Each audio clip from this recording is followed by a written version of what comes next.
Tren microbudget atau biaya produksi minim dalam perfilman cukup ramai belakangan ini. Beberapa sineas berbakat menampilkan potensi mereka lewat karya-karya menarik dengan hanya menggunakan biaya yang minim. Seperti yang terjadi pada Milk a Serial, karya Carey Barker, yang ditayangkan secara gratis di YouTube. Film berdurasi 62 menit itu menjadi viral di sana setelah dirilis pada 8 Agustus 2024. Plotnya sederhana, mereka menampilkan beberapa orang YouTubers yang diprank dan mendapatkan serangkaian kejadian yang berakhir parah. Sampai Kamis, 29 Agustus 2024, film tersebut sudah disaksikan sebanyak 405.000 dan mendapatkan 21.000 likes.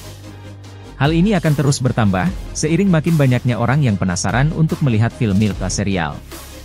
Carey Barker sebenarnya tak sendiri. Ia juga mengajak Cooper Tomlinson yang juga merupakan produser dan aktor film tersebut. Hanya dalam waktu kurang dari 3 minggu di platform ini, Milk a Serial telah mengumpulkan lebih dari 388.000 penayangan di YouTube.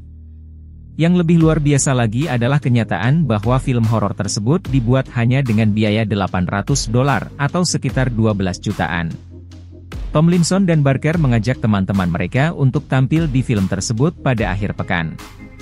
Dalam syuting selama 4 bulan yang jadwalnya bervariasi berdasarkan waktu senggang mereka. Sebelum tayang, film ini juga sudah mendatangkan untung karena mereka menjual kembali kamera yang dipakai dengan harga yang lebih mahal dan mendapatkan untung mencapai $100 atau sekitar 1,5 juta rupiah. Setelah memposting film itu, mereka pun mendapatkan lebih banyak uang karena penghasilan melalui pendapatan iklan YouTube. Sebenarnya Barker juga telah mendapatkan distributor yang mau menerima Milk a Serial. Tapi karena ada dokumen yang tak terduga, dia memilih untuk merilisnya di platform tersebut yang dianggap sebagai rumah terbaik.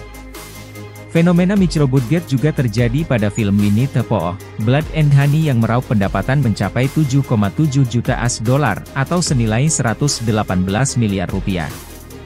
Padahal biaya yang mereka keluarkan hanya $50.000 atau sebesar 770 juta rupiah.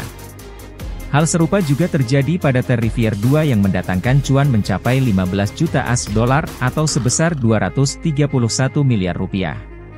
Padahal budget untuk produksi hanya sekitar 3,8 miliar rupiah. Kesuksesan besar Milk a Serial menempatkannya pada posisi yang menarik di masa depan. Karena film tersebut masih tersedia di YouTube, kecil kemungkinan film tersebut akan dirilis di bioskop di masa mendatang. Fakta bahwa Barker terbuka terhadap konsep distribusi, dapat dianggap sebagai indikator bahwa pembuat film tersebut terbuka terhadap hal-hal yang lebih besar untuk franchise tersebut. Kemungkinan besar, potensi ekspansi ini akan berbentuk sequel Milk a Serial yang bisa memperluas cerita film pertamanya secara signifikan.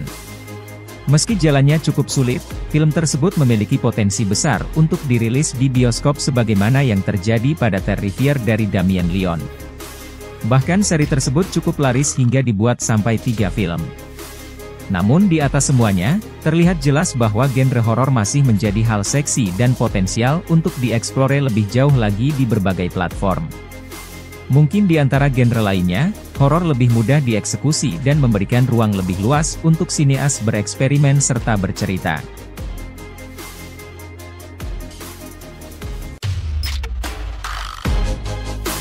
Terima kasih sudah menonton, jangan lupa like, subscribe dan share ya.